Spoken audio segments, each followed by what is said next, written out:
자, 경비원이죠. 경비원, 정의. 경비원이라고 하면 경비업의 허가를 받은 법인이 채용한 고용인으로서 결국 이제 고용인이라는 말인데 경비업 허가를 받은 법인, 경비회사가 쓰는 직원이죠. 경비원으로 쓰는. 경비 업무를 수행하는 그 직원을 말한다. 그걸 경비원이라고 한다. 정의되어 있고요. 경비원에 구분해가지고 일반 경비원, 특수 경비원 되어 있습니다. 자, 경비 지도사의 구분은 어떻게 했었죠? 경비 지도사의 구분은요. 일반 경비 지도사하고요. 특수였습니까? 아니죠? 기계 경비 지도사로 나눴어요. 근데 경비원은요. 일반 경비원과 특수 경비원으로 나옵니다. 경비 지도사는 경비원을 감독하고 교육해야 되기 때문에 기계에 대한 분야는 전문적인 부분이 있다. 그래서 일반 경비 지도사하고 기계 경비 지도사로 나눈 거고요. 그죠? 그 다음에 경비원은요. 무기를 사용하는 것을 중점적으로 해서 국가 중요 안보 시설을 경비하는 거. 이거를 따로 떼놓습니다. 그래서 그거를 특수 경비 업무라고 하고 나머지 시호, 신기, 특 중에서 5가지 경비 업무, 특수 경비를 뺀 것은 전부 다 일반 경비원입니다. 당연히 아실 거라고 믿고 구분, 다르다. 경비 지도사랑 경비원이랑 확실히 기억을 해 주시기 바랍니다. 시험 문제 여러 번 기출됐던 문제입니다. 자, 경비원의 의무. 그러면은 경비원은 어떤 의무를 가지고 있느냐? 일반 경비원의 의무겠죠. 다 같이 경비원이라고 하면은 이런 걸 해서는 안 된다. 일반 경비원이든 특수 경비원이든. 경비원은 직무를 수행함에 있어 타인에게 위력을 과시하거나 물리력을 행사하는 등 경비 업무의 범위를 벗어난 행위를 하여서는 안 된다 해서 물리력 행사 등이 금지해서 했는데 주체가 경비원이에요. 그리고 보세요. 경비 업무의 범위를 벗어난 행위, 경비 업무, 주어진 경비 업무를 벗어난 행위를 하는 것을 어떤 수단을 통해서 위력을 과시하거나 물리력을 행사하는 등이죠. 예시예요, 예시. 그러면은 경비 업무 벗어난 행위를 설명할 때는 보면은 폭력을 쓴다거나 물리력을 행사한다거나 위력을 과시한다거나 그럴 때 경비 업무를 벗어난 행위를 한다 이런 설명을 쓰는구나 같이 이해하시면 됩니다. 자, 위력이에요. 위력을 과시하거나 물리력을 행사하는 등.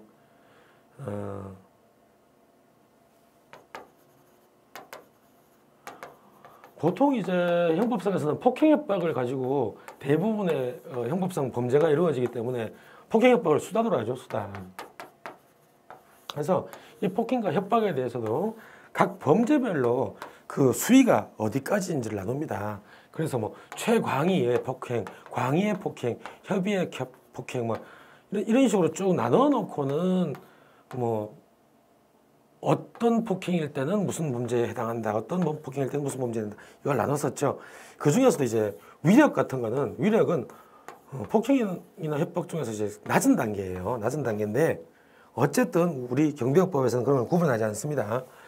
그냥 위력을 과시하거나 물리력을 행사하는 등이라고 해서 조문을 그냥 그대로 숙지를 해주시고요. 두 번째, 누구든지 경비원으로 하여금 경비 업무의 범위를 벗어난 행위를 하게 하여서는 안 된다. 사역동사네요. 하게 하여서는 안 된다. 시켜서는 안 된다. 경비 업무의 범위를 벗어난 행위, 경비 업무의 범위를 벗어난 행위. 자, 행위의 주체는 누굽니까? 경비원입니다. 근데 경비원한테 이걸 시키면 안 된다는 거죠. 누구든지 시키면 안 된다. 그럼 회사를 운영하고 있다. 그러면은 경비업자가 될 테고, 그 법인이 될 테고, 만약에 경비업 말고 경비원을 두고 있다면은, 그럴 수가 있다면은, 그거는 시킨 사람이다. 그래서 누구든지란 말을 두는 거예요. 아니면 경비업자라고만 하면 되는데, 누구든지 경비원으로 하여금 경비 업무의 범위를 벗어난 행위를 하게 하여서는 안 된다. 그러면 그 벗어난 행위가 뭔데? 위력을 과시하거나 물력을 행사하는 등 저런 식으로 해가지고 저런 예시 규정이 같이 통용되는 거죠. 1번 행위자에 대한 규율, 그죠? 직무상 해서는 안 된다. 두 번째 누구든지 뭐라고 합니까 이걸? 교사지 교사. 경비 업무의 범위를 벗어난 행위를 한 자, 이거를 형법상으로 말하면 정범이죠. 정범 개념. 행위를 직접 한 자, A라는 사람이 B를 총으로 또는 칼로 찔러서 사망케 했다. 살인행위잖아요. 살인행위. 이 살인 행위를 한 사람이 A가 행위를 한 자가 정범이죠. 근데 이 밑에 건 뭡니까? 교사범이죠. 교사범. 범위가 없었어요. A가 B를 죽일 의사가 없었는데 A한테 시킨 거예요. 누가 X라는 사람이 범위가 없었던 A한테 이 범죄 행위를 시킨 거죠. 어떤 식으로든 이거를 직접 범행을 저지르지 않았지만 범위를 시킨 사람을 교사범이라고 합니다. 단순히 A가 범행을 저지르는데 B의 범행 행위를 도와준 놈을 방조범이라고 하죠. 방조범. 종범이란 말을 쓰기도 하고 조공범이란 말을 쓰기도 하고 방조범이라고 합니다. 자, 이거는 도와준 거고, 만약에 A하고 B가 공모해서 칼로 찌른 거는 A가 찔렀지만 B는 같이 집에 들어가서 처음부터 계획 같이 하고 그랬다. 그러면은 기능적 행위 지배라 그래가지고 공동정범으로 봐버려요. 칼로 찌르지는 않았지만 전체 범행에서 똑같이 정범으로 본다. 이런 건 이제 형법에서 또 배우실 겁니다. 어쨌든 우리가 이러한 종범과 정범 개념을 도입하자면요, 두 번째 항에 있는 업무 이탈 행위의 강요 금지, 누구든지에 해당하는 것은 교사범입니다. 교사범. 형법적으로도 행위를 하는 정범이나 교사를 하는 교사범이나 형은 같죠. 원칙적으로 같습니다. 더 나쁜 놈이지. 더 나쁜 놈 사실은. 자, 경비원의 의무. 특수경비원의 의무. 일반 경비원의 의무가 아니고 특수경비원의 의무예요. 지금 반드시 확인하셔야 돼요. 특수경비원의 의무라는 거. 특수경비원 무기 사용한다. 그 다음에 되게 강력한 국가 중요시설 안보시설이니까 국가 중요시설 안보시설에 대해서는 대행업자까지 미리 지정하도록 그렇게 돼 있었지 않습니까? 그래서 만약에 특수경비업자가 업무로에 갔다가 흠결이 생기거나 중단을 했을 때는 대행업자가 바로 지정돼 있어서 바로 근무의 연속성이 깨지지 않도록 경비 업무를 해야 되고, 만약에 그걸 하지 않으면 뒤에 대행업자한테도 책임을 물었잖아요.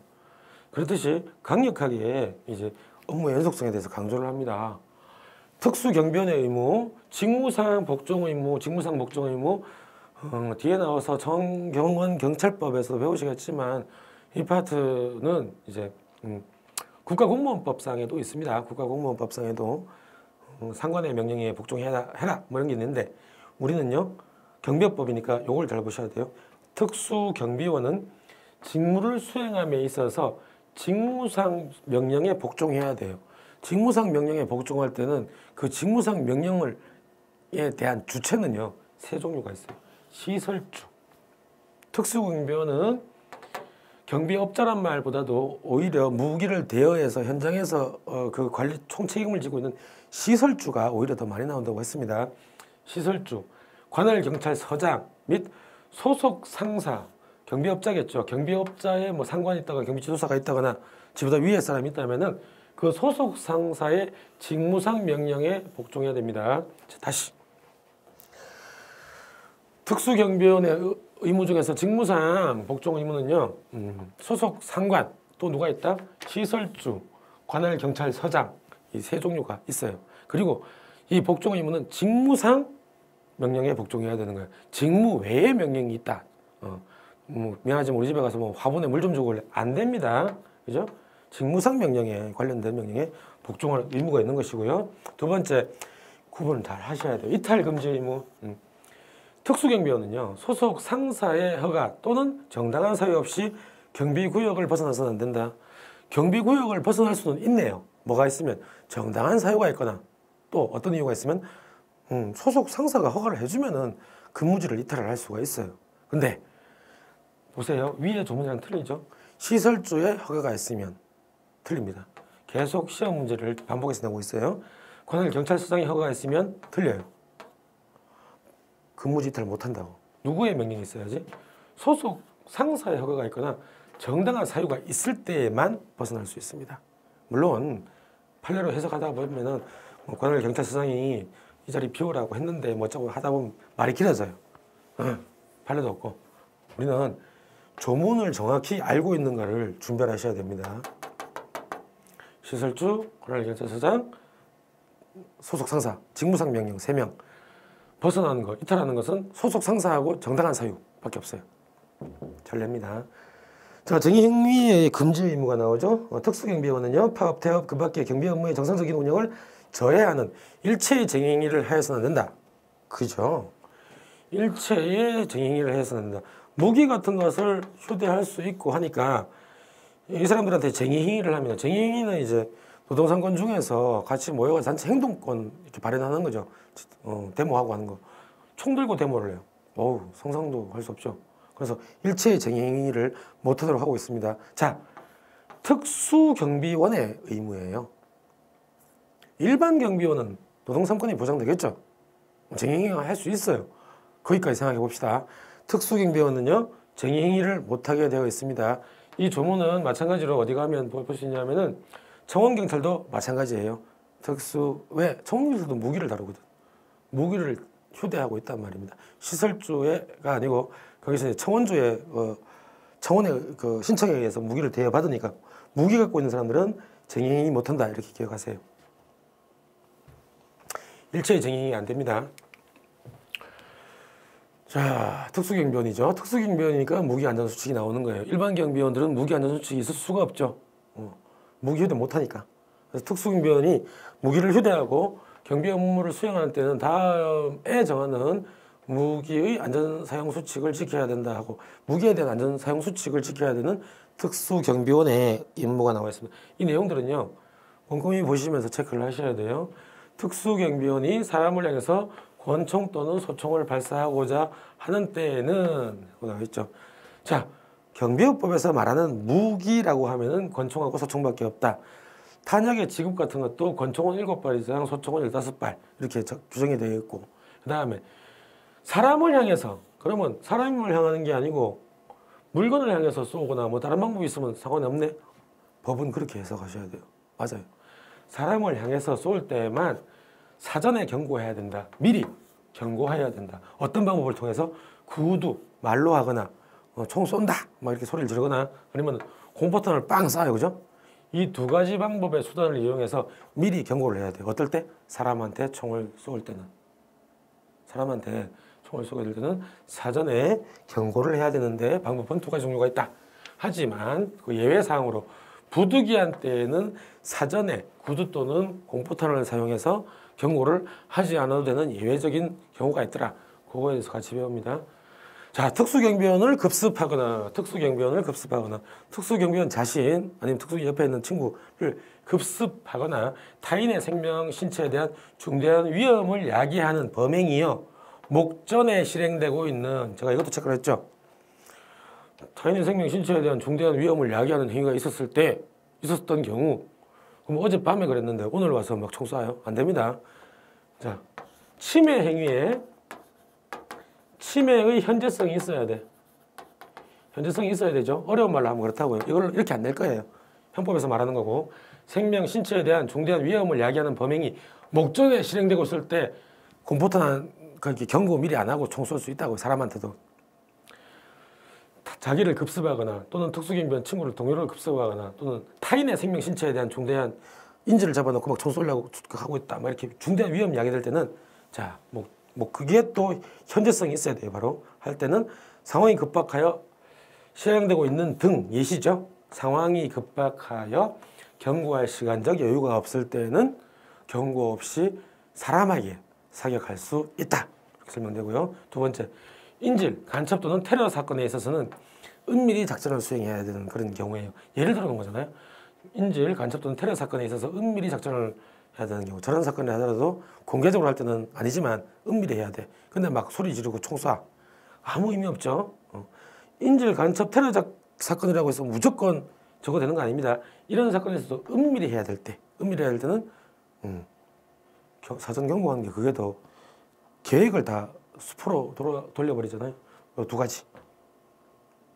이 두 가지는 사전 경고에 대한 원칙이다. 그 다음에 계속 나옵니다. 특수경비원은요, 무기를 사용하는 경우에 있어서 범죄와 무관한 다중의 생명, 신체 위해를 가할 우려가 있을 때는 이를 사용해서는 안 된다. 이 원칙.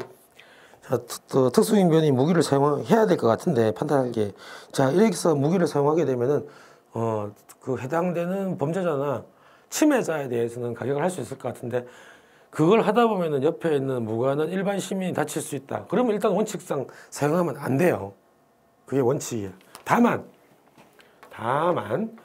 예외 상황이죠. 무기를 사용하지 않아야고는 타인 또는 특수경비원의 생명 신체에 대한 중대한 위협을 방지할 수 없다고 인정될 때는 반드시 무기를 사용하지 않고는 타인 또는 특수경비원의 생명 신체에 대한 중대한 위협을 방지할 수 없다고 이런 예외적인 경우에는요. 필요한 최소한의 범위 내에서 이를 사용할 수 있다. 원칙은 된다 안 된다.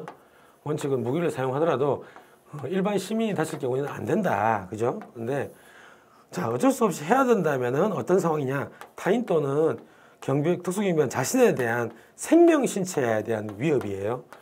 자, 생명 신체에 대한 중대한 위협이죠.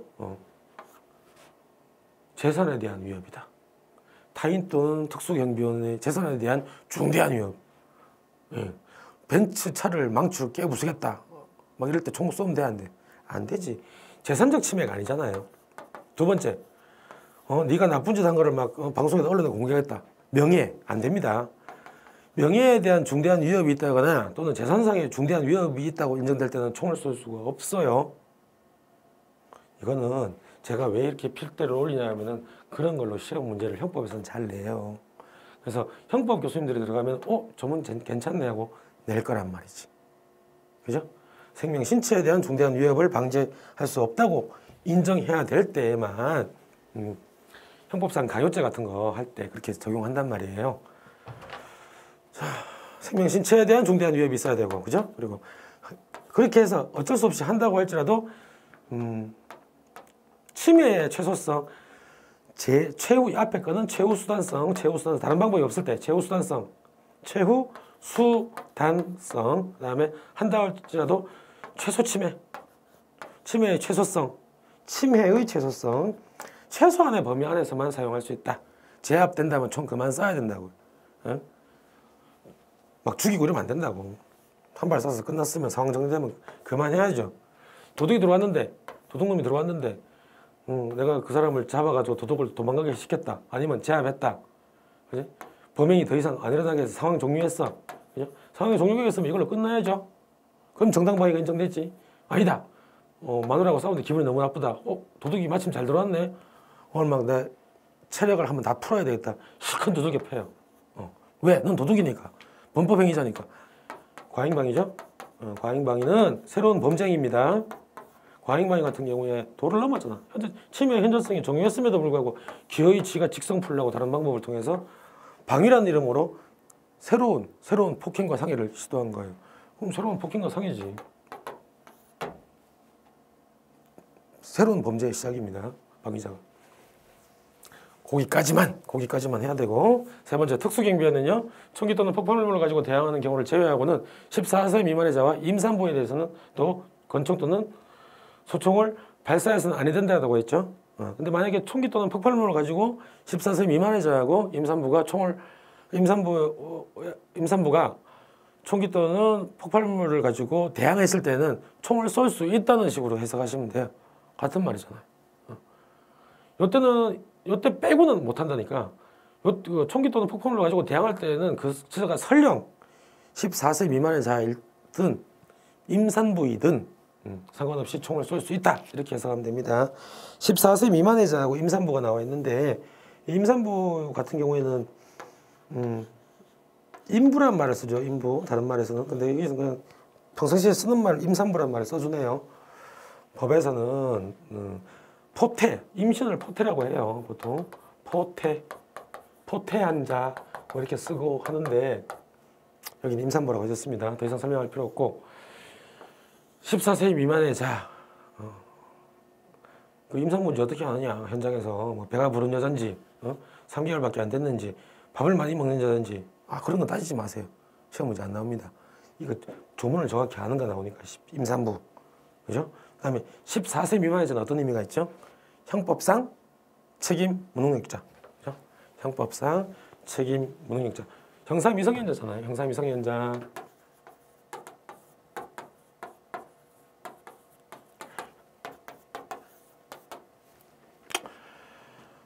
민법상에서는 그럼 제2조인가요? 아니다 모르겠다. 하여튼 민법상에서는 만 19세 해가지고 이걸 미성년자로 가죠. 만 19세에 도달하면 성년으로 본다 이렇게 규정했으니까 만 19세에 도달하지 않으면은 미성년으로 보는 거죠. 그 미성년자는 원칙상 뭐예요? 단독으로 법률 행위를 할 수 없다. 그러니까 지 이름으로 집을 사고 판다든가 이런 게 하면 안 된다. 대신 이제 미성년자에 대해서는 보호 규정들이 쫙 나오니까 그건 법학 개론 시간에 배우시고, 형사 미성년자 같은 경우에는 14세 이 규정은요. 자, 이자가 A라는 애가요 12살이에요. 그죠? 근데 B라는 사람은 상관이 없어. 누구든지 상관이 없고 30을 먹었든지 뭐. A라는 형사 미성년자가 B를 칼로 찔러 죽였다. 자, 사람을 칼로 찔러 죽이는 이 행위는 형법에서 죄형 법정주의로 금지되는 행위 양태입니까? 아, 맞습니다. 250조에 나와 있죠.